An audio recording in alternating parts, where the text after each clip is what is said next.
All right, good afternoon, ladies and gentlemen. I'd like to call the meeting of the Northeast Ohio Regional Sewer District Board of Trustees to order for August 19th, 2021. Ask the Secretary, please call the roll. Mr. Sulik. Present. Mayor DeGator present. Mayor Bocci. Present. Ms. Dumas. Here. Mr. Joyce. Mayor Alai. Here. President Brown. Here. Got quorum. Thank you very much. Let's do the approval of the minutes from our August 5th, 2021 meeting. Make that motion, Mr. President. Motion by Mayor Bocci. Second. Second by Ms. Dumas. Is there a question? There is no question. The minutes will stand approved as they are printed. Now ask the CEO if anyone has signed up to speak during the public session portion of our agenda on a specific topic. They have not, Mr. President. Then we will go to your report, please. Thank you, Mr. President, and good afternoon. Beginning with the ongoing COVID-19 pandemic, we have one active case among district employees. This brings us to a total of 94 confirmed positive cases since the beginning of the pandemic, and includes 93 folks who are recovered and have returned to work. So as you know, in accordance with CDC and county guidance, we have reimposed our indoor face covering requirements for all employees and visitors across all district facilities, regardless of vaccination status, and we will continue to evaluate the situation as we have obviously throughout the pandemic and adjust accordingly. So earlier this month, we received a $7 million grant from the Great Lakes Restoration Initiative for the West Creek Stabilization Project, which is shown here under the Regional Stormwater Management Program. So this project is in the village of Brooklyn Heights, and it will stabilize 6,500 linear feet of stream bank and restore 4 acres of habitat. So the $7 million goes to the $16.2 million estimated total cost. And you may recall that ODOT, we have an agreement with ODOT to contribute $2 million to this project. So West Creek is a tributary to the Cuyahoga River, and this project is within the Cuyahoga River area of concern, and so thus the Great Lakes Restoration Initiative funding. The project starts in 2022, and we're very obviously excited about this external funding. And I do just want to recognize Frank Greenland and his staff for, I don't know, it's more than half, by my math, of the project funding coming in for this. So that's great. Congratulations.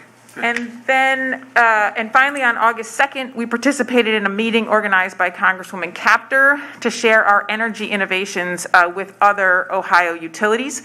Marie Fetchick-Kirk and Doug Reitland shared information with folks from Case, the City of Toledo, the City of Lakewood, the University of Toledo, and others. We spoke about our sustainability efforts and particularly focused on the renewable energy facility at Southerly and our district-wide energy conservation project.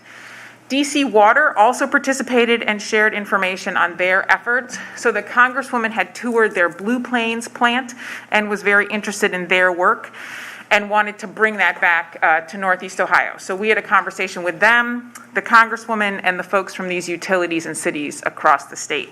And obviously we very much appreciate the Congresswoman's efforts and her interest in this focus on energy use and energy production in wastewater. So that is my report. Good. All right, thank you very much. Any questions for the CEO? No?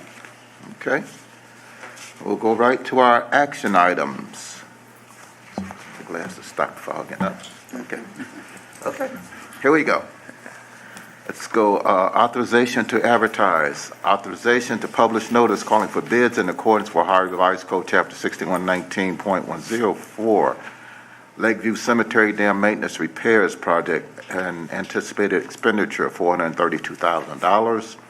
Request for authorization to publish notice calling for bids in accordance with Ohio Revised Code Chapter 6119.10 for GJM second floor HR area office space renovation project, anticipated expenditure of $575,000.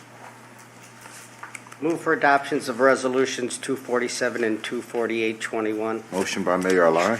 Second. Second by Mr. Sulik. Question? No question. Without objection, they're approved then. Resolutions 247 and 248-21. Thank you. There you go. Let's go authorization to issue requests for proposals. starting with request for authorization to issue an RFP in accordance with Ohio Revised Code, Chapter 6119, for a 3-year agreement for occupational health services for district employees and potential employees. Also, request for authorization to issue an RFP in accordance with Ohio Revised Code, Chapter 6119, for investment advisory services. And then finally, a request for authorization to issue an RFP in accordance with Ohio Revised Code, Chapter 153, for Easterly Stockroom Relocation Project.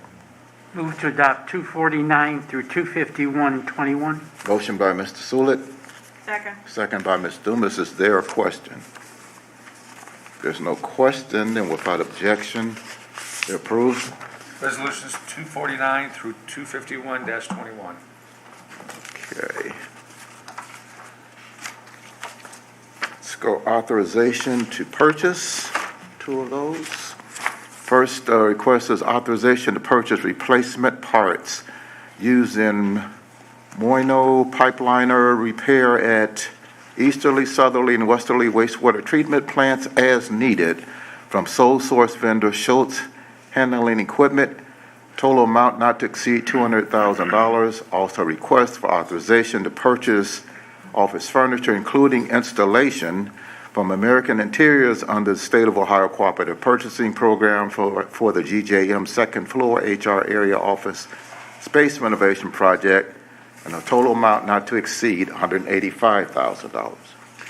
Move resolutions 252 and 253, Mr. President. Motion by Mayor Bocci, Second. second by Mr. Sulik. Is there a question? There's no question. Without objection, they're approved. Resolutions 252 and 253-21. Thank you. All right, let's go authorization to enter into agreement. Start with authorization to enter into a 1-year professional service agreement with Erie, Inc. for technical support to the GIS Services and Information Technology Department under Erie Enterprise Advantage Program. Amount not to exceed $95,400. Authorization to enter into professional services agreement with GPD Group, Inc. for the Hemlock Creek Bank Stabilization in Seven Hills Phase 1 project, an amount not to exceed $434,608. Request for authorization to enter into an agreement with West Creek Conservancy, WCC, to provide funding toward the acquisition of permanent parcel number 446240030 and permanent parcel number 446240026 located in the city of Palmer and within the Federal Emergency Management FEMA 100-year floodplain along West Creek with a district contribution amount not to exceed $250,000, with the remainder of the $400,000 total price provided by WCC. Request for authorization to enter in a 1-year joint funding agreement with the U.S. Geological Survey for the operation and maintenance of 27 string gauges in the district's regional stormwater management program service area, an amount not to exceed $409,500. And then finally, request for authorization to enter into a professional service agreement with Paladin Protective Systems, Inc. for Westerly Security Camera Implementation Project at the Westerly Wastewater Treatment Plant, an amount not to exceed $181,493.45. Move for adoptions of resolutions 254 through 25821. Motion by Mayor Eli. Second. Second by Ms. Dumas. Just a couple questions. 25621. Looks like we're partnering with West Creek Conservancy. Do some work in what appears to be a known floodplain area. We're putting up, looks like most of the funds, but we're working in cooperation or collaboration with West Creek. So tell me a little bit more about this partnership and how is this kind of, looks a little different from what we would normally do in this type of initiative. So. Well, we have worked collaboratively with West Creek Conservancy and other groups on land acquisition, strategic land acquisition West Creek has been assembling land along, the Conservancy has been assembling land along West Creek for some time. These two parcels became available. They fit within the context of our regional stormwater management program objectives. Purchase of these properties allow us to protect that floodplain, potentially expand it. It aligns with some of our master planning, the Cuyahoga North Master Plan findings. There are project recommendations in and around this area, and this helps facilitate execution of those projects down the road. So we have partnered with them before. We'll throw $250,000 towards this purchase. They'll cover the rest. We will not be responsible for the maintenance of the property. It goes to West Creek and ultimately to Cleveland Metro Parks. Okay. Mr. Chairman? Mayor? Thank you. Just for, and I know Mayor Ali knows, but Derek Schaefer is Executive Director, great partner for cities, for the sewer district. I actually call him the land baron because he's gobbling up properties all over and is a great partner in our quest to keep water out of people's basements and expand the floodplain. Okay. I've been working at this one for a while as well, right? Right. So, okay, well, maybe we'll get there. As you, all right. All right, any other questions? There are none. Without objection, they're approved. Resolutions 254 through 258-21. All right, thank you. Let's go. Authorization to enter into contract. This is authorization to enter into a construction contract with Noroni and Sons, Inc. for East Side Stream Sediment and Debris Removal Services in an amount not to exceed $1,287,955.17. Adopt 25921. Motion by Mr. Sulik. Second. Second by Mayor Bocci. Question? A question? All right, without objection, it's approved, man. Resolution 259-21. All right, let's take authorization to amend agreement. We will take these individually. Let's start with authorization to amend project agreement number 190-00276 with Dome Brook Watershed Partnership to include as-built drawings and vegetative maintenance services under the debris rack design and construction in Dome Brook project with no additional cost to the district. Move to adopt 26021. Motion by Mr. Sulik, Second. second by Mayor Ali. Question? No question? I'll ask for a roll call. Herdegater, yes. Mayor Bocci? Yes. Ms. Dumas? Yes. Mayor Ali? Yes. President Brown? Abstain? Mr. Sulik? Yes. Motion passes. Thank you very much. All right, let's go. Also have a request for authorization to amend memorandum of agreement number 190-05014, U.S. Army Corps of Engineers, Buffalo District for Section 214 funding to extend the term of the agreement for an additional 5-year period or until funds are exhausted, whichever should occur first, with no additional cost to the district. Make the motion, Mr. President. Motion by Mayor Bocci. Second. Second by Ms. Dumas. Question? No question? All right, then without objection, it's approved. Resolution 261-21. Thank you. Let's go. So I can see it. Authorization of contract modification. First one, authorization to modify contract number 20007017 with sole source vendor Essex Resources for purchase of olivine sand for renewable energy facility, REF incinerators, by increasing the contract amount by $6,825, thereby bringing a total contract amount not to exceed $65,995. Request for authorizing final adjusting change order for contract number 2006779 with Noroni and Sons, Inc. for the Dome Brook Culvert debris removal project by decreasing the contract amount by $93,384.16, thereby bringing the total contract amount to $650,515.84. What is your pleasure? Move to adopt 262 Through 263-21. Motion by Ms. Dumas. Second. Second by Mayor Bocci. Is there a question? There's no question. Without objection, they are approved. Resolutions 262 and 263-21.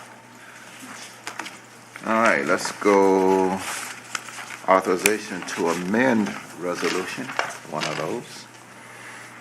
This is authorization to amend resolution number 191-21 adopted June 17, 2021, authorizing the district to publish notice calling for bids in accordance with Ohio Revised Code Chapter 6119.10 for the Southerly Boiler Feed Water Pumps Replacement Project to increase the anticipated expenditure from $200,000 to $305,000. Move to adopt 191A21. Motion by Mr. Sulik, Second. second by Mayor Alai. Question, all right, this is just a question. This is a little different. We already had the authority, and we're adding scope, doing something different. What's different about this that makes us have to now amend this? Good afternoon, President Brown, members of the board. So this design was moving rather rapidly when we came to the board on June 17th, and we conducted a final review of the documents after authority to put this out for bid. There were a couple of different QA, QC type enhancements and additions to the project that came out of that meeting that we decided to add to this project to make for a better installation and a longer installation. So we're back at the board today to increase the engineer's estimate for this project. Okay. All right, so we did learn some things new and wanted to put some more things into the scope to make a better project. Yeah, it added into the scope, President Brown, was some X-raying of pipe welds and some additional pipe flushing. We're not sure when we drain the system, the condition of the water that's in there now, and some additional flushing may be necessary, so we accounted for that within the bid documents. All right. If there are no other questions, then without objection, it's approved. Resolution 191A-21. Thank you. It's my favorite part. Let's go do the property-related transactions. All right. I wish. All right, here we go. Let's start with authorization to acquire one parcel in fee simple known as permit parcel number 831340057 located at 6213 North Woodland Drive in the village of Mayfield, owned by Debbie Ann Breeden, also known as Debbie A. Breeden, necessary for construction and maintenance of the Chagrin River Lake Erie District Tributaries Master Plan, project area BEMF-01. Can you say that? And to allow for the entirety of the payment to be dispersed to the Ohio Real Title Agency, LLC, with total consideration of $270,000 plus closing costs. Request for authorization to acquire one parcel in fee simple known as permit parcel number 48107-021 located at 8205 Abbey Road, the city of North Riverton, owned by Robert Allen Markowitz, something like that, necessary for the construction and maintenance of Baldwin Creek Stabilization near Abbey Road project to enter into a lease agreement with Robert Allen Markowitz, and to allow for the entirety of the payment to be dispersed to Innovative Title and Escrow Services, LLC, total consideration of $245,000 plus closing costs.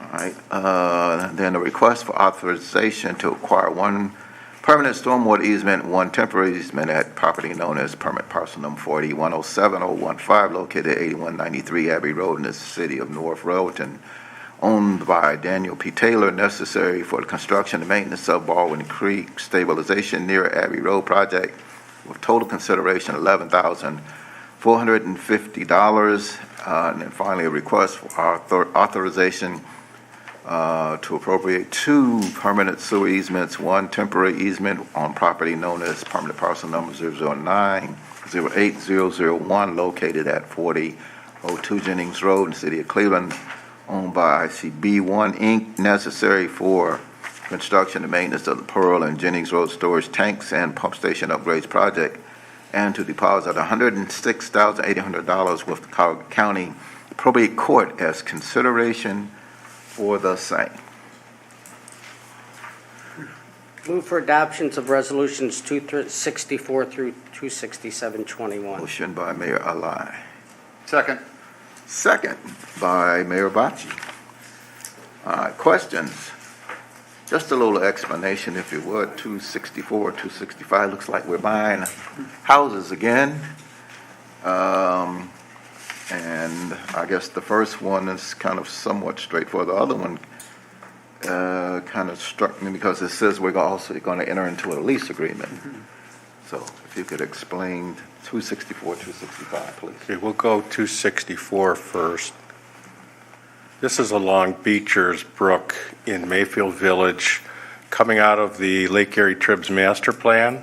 It was a recommendation to deal with some flooding and erosion issues. This property sits in a floodplain with repetitive flooding. The village of Mayfield wanted to advance this project. It was not on our prioritized sequence. They wanted to advance it. They are advancing it. We agreed to purchase this property, which is essential for creation of floodplain, moving the stream, modifying culverts. So that is what this acquisition is about. Yeah. You said it's in a floodplain? They built a house in a floodplain. It's getting flooded repetitively. 5-year storm events trigger the flooding. They're getting a lot of water in a 100-year storm.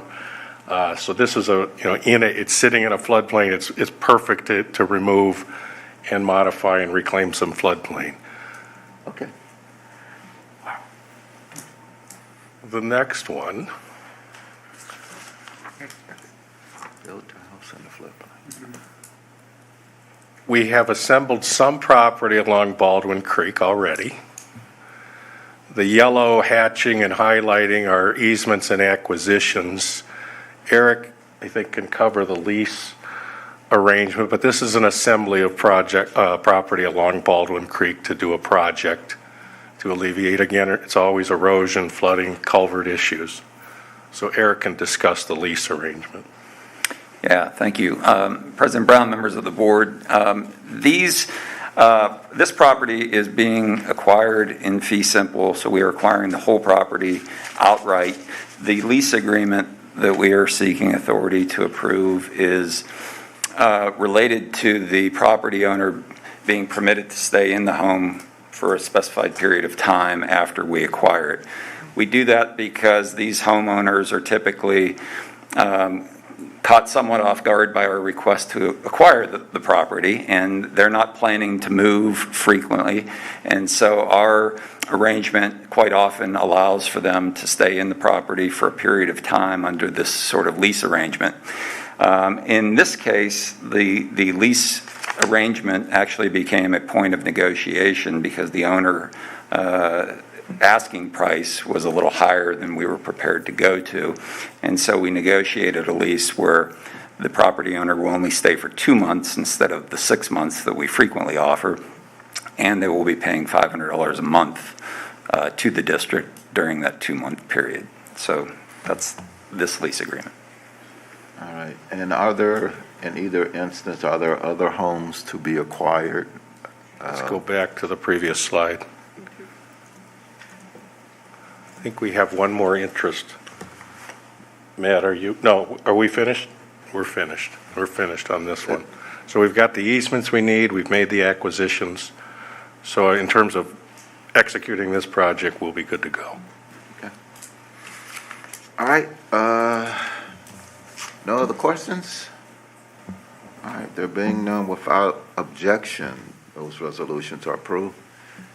Resolutions 264 through 267-21. Thank you. Let's go to authorization to designate district holiday designating Juneteenth, National Independence Day, celebrating the end of slavery in the United States as an additional holiday to be observed by all district employees. Move to adopt 26821. Motion by Mr. Sulik. Second. Second by Ms. Dumas. Is there a question? There is no question. There being none, without objection, it's approved. Resolution 268-21. Thank you very much. Let's go authorization to renew.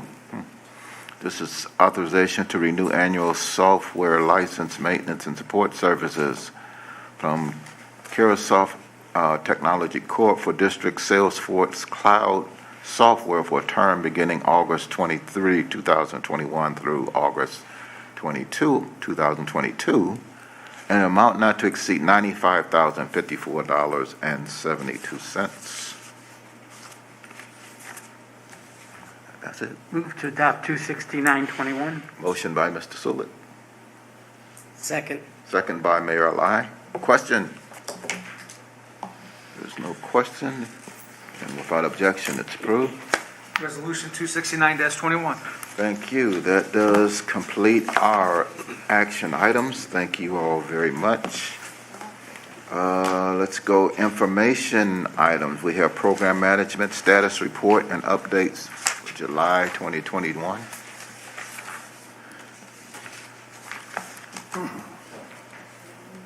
Good afternoon, President Brown, members of the board. Good This is the afternoon. Capital Improvement Program update for July 2020.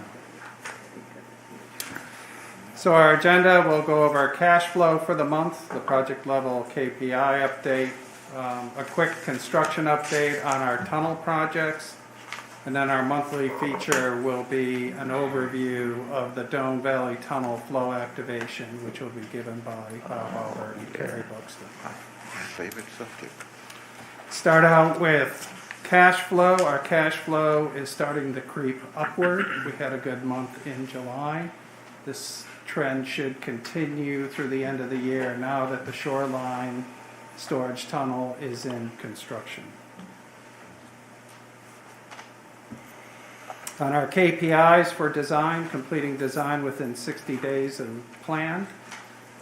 2 projects met this, the district-wide HVAC and equipment upgrades project phase 2, and the Pearl Jennings Road storage tanks and pump station upgrade project. Construction KPIs, the easterly and westerly low voltage equipment replacement design build project met its substantial completion date within 90 days of the original date. Also in construction, the westerly grading and Sistoff washdown replacement job closed out within 95% of the original contract amount, and it met and exceeded our business opportunity program goals. Additionally, for the westerly grading and Sistoff washdown replacement project, as far as categorizing change orders on this job, there were no work orders issued on this project. Construction highlights. So again, on our tunnel projects, talk a little bit about the westerly storage tunnel, the shoreline storage tunnel, which is getting under a quick start, and the Doan Valley tunnel, which is now fully activated and moving towards closeout. So the westerly storage tunnel, 9,600 feet of 25-foot diameter tunnel. The main mining shaft was on Scranton Road underneath the Abbey Road Bridge, and the tunnel transverses to a shaft site by the new West End High School, and then terminates at kind of the base of the Soapbox Derby track there adjacent to the Garrett Morgan water treatment plant. So on the westerly storage tunnel, all the mining activities completed in January. The TBM has been completely removed from the tunnel, and now the contractor has some cast-in-place final lining to do at the termination points at shafts 1 and 3, which is presently in progress. The focus of the work right now has been excavating the diversion structure on Scranton Road at WST 3. And that right-hand photo, that is a picture of that excavation. That's a very deep excavation, and it's about a 60-foot deep excavation. The pipe exposed is the Walworth outfall. That's 16.5 feet in diameter. That has been cut, and there's a 10-foot flume pipe presently running through that pipe. So that excavation is about 85% complete presently, and then the contractor's concrete subcontractor will be moving in to cast the structure. Additionally, at the WST1 site by Garrett Morgan, the Westerly Tunnel Dewatering Pump Station project is moving along as anticipated and on schedule. Benefits of the Westerly Storage Tunnel, again, 285 million gallons of CSO reduction through the two outfalls. And then this is a photo of the final restoration by the new West Side High School.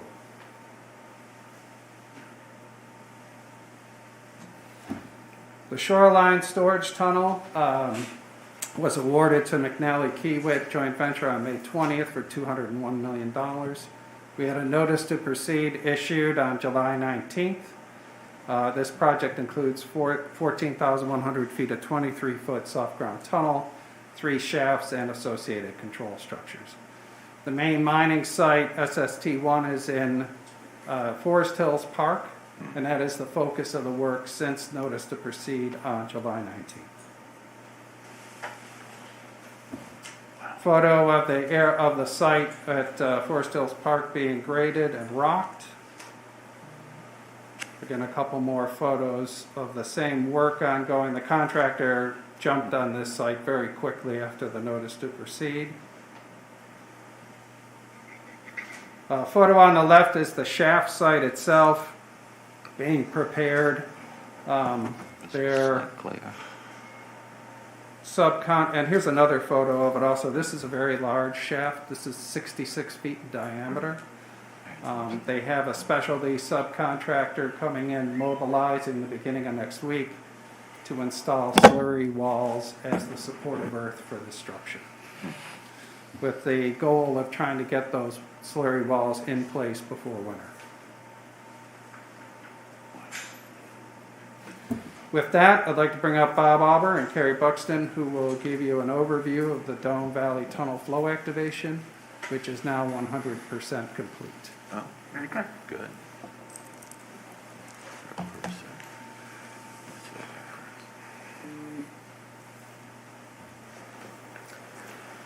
Good afternoon, President and Board. Good afternoon. About 2 weeks ago, Devon had come to Carrie and I to ask to present to you about the flow initiation and our just completed Dome Valley Storage Tunnel. And this presentation itself, I will admit, is a little bit brief, but it has been a long, arduous road since the notice to proceed started in July of 2017 to be where we are at today. So it's going to look very condensed and very methodic on this, but I wish it came together as smooth as it looked, but the fruit of the labor is there. Just to kind of go through the nuts and bolts of Dome Valley here, construction cost was $145 million. We're a little over 19,000 linear feet of rock tunnel for this one. We have three tunnels ranging in diameter from 18-foot finish to an 8.5-foot finish diameter. We have the 3 tunnel segments. We had 6 shaft sites in total. And this is an interesting project because it's the only gravity-fed storage tunnel that we have in the system. So it's a little different where we're not having those deep water pump stations to go ahead and pump everything out. Another interesting fact here is that this is just located, our main mining site was just outside of the University Circle downtown area. Now, of course, one of the major milestones on the entire project, of course, is the flow activation date in September 21. So obviously we're ahead of that curve already. The actual date is September 7th to be exact. But according to the guidelines in the contract, the tunnel system is to be complete and ready for flow activation will be considered to be achieved when the following work is completed and accepted by the owner. Now, there's a lot of acronyms here, but one, Dome Valley Tunnel and MLK Conveyance Tunnel and Woodhill Conveyance Tunnel are completely lined and cleaned of all debris.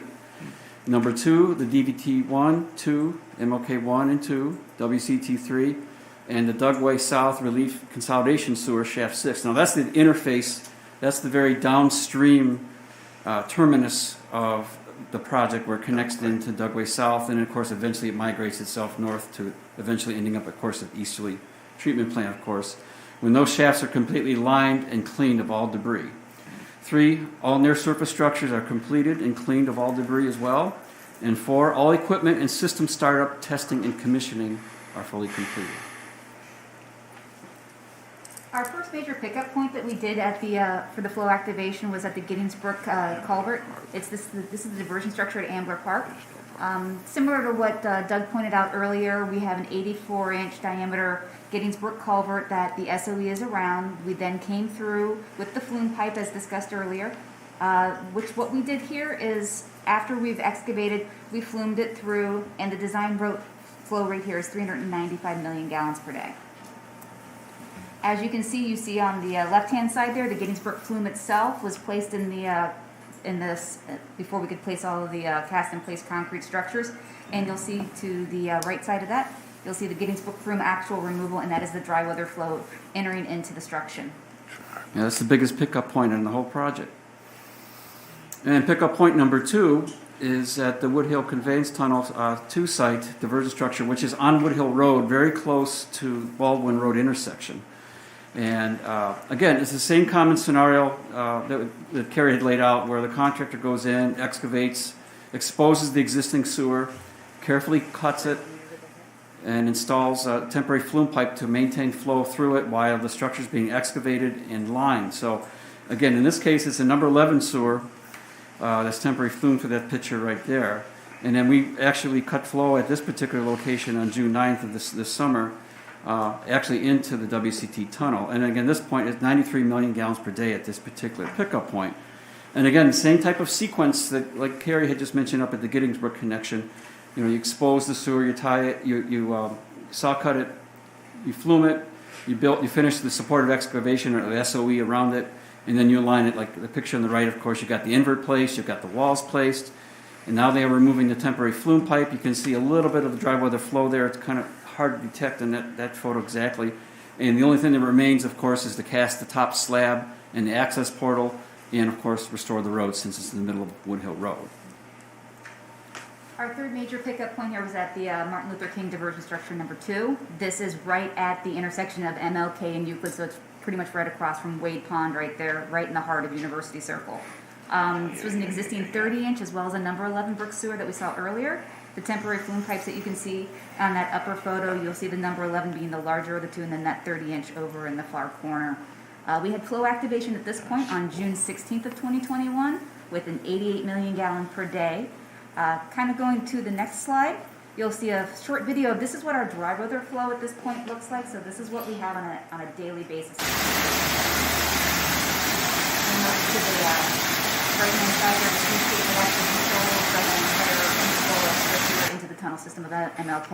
And then this is what we see on the next slide. This is our wet weather flow. So this is, we just happened to be out there during the storm event, and you can see the gate up versus down, and it's allowing all the flow to come through. And for a little bit of frame of reference, we're moving to what we're asking, what we're trying to get out of the system versus the normal rate versus during the day.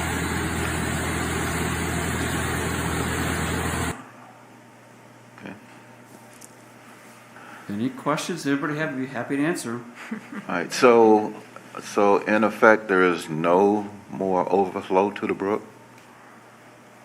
To an effect, yes, we were anticipating with this design we're reducing it from, I believe, 5 major storm events a year to less than 1. So. Wow. In a typical year. In a typical year. Typical Yeah. year, Thank correct. you. Right, Typical so, year. right, Exactly. yeah, just to be clear. So if there's a major storm event, there's still CSOs, yeah. Yes. Ah, yeah. Major storm events like the 3 or 4 we've had already. Okay.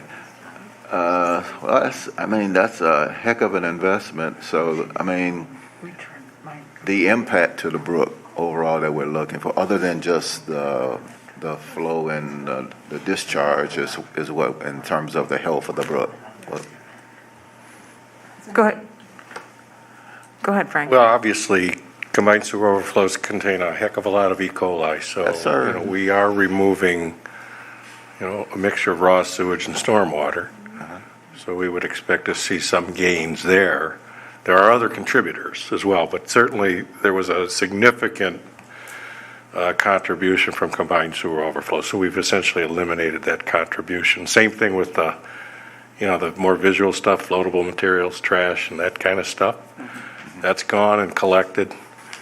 So from both perspectives, that's a big gain for Doan Brook. So as an example, you were talking about low flow. So in low flow, everything should be going to the plant. So the odors that would normally we would get a lot of complaints about coming out of the brook during low flow should pretty much be a thing of the past. We hope there will be a reduction. Odors can come from a number of different sources. Combined sewer overflow is only one of them. But hopefully the combined sewer overflow impact will be reduced.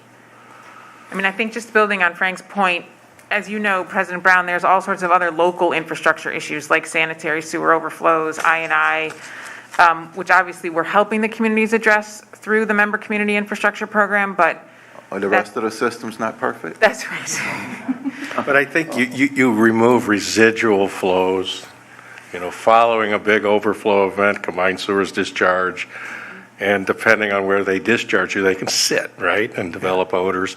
I think that will be largely alleviated, but there will be other sources. Okay, but as we said, we're working through other programs to address those issues. That's correct. Okay. Thank you.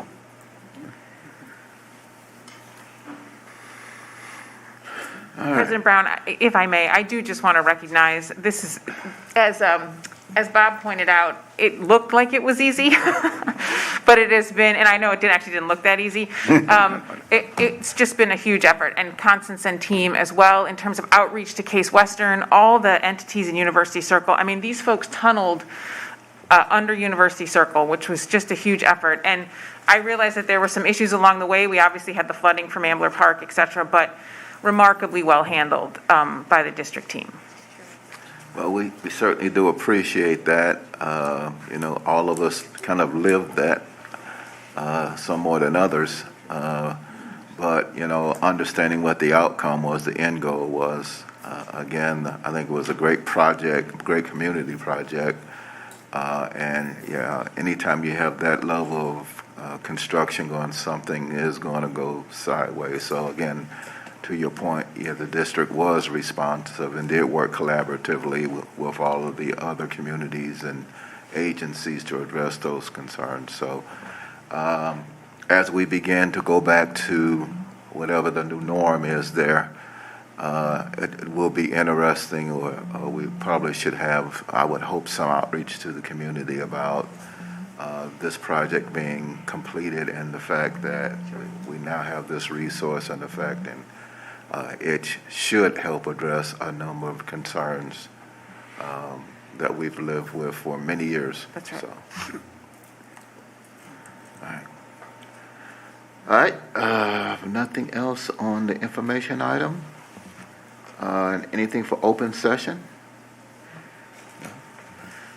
All right. I'd ask Madam CEO if anyone has signed up to speak during the public session portion of our agenda on any subject matter. They have not, Mr. President. All right. Do we have a matter for executive session? No, sir, Mr. President. We do not have a matter for executive. Then we have completed our agenda for the day, and I am willing to entertain a motion to adjourn. I'll make that motion, Mr. President. All right, motion by Mayor Bocci to adjourn.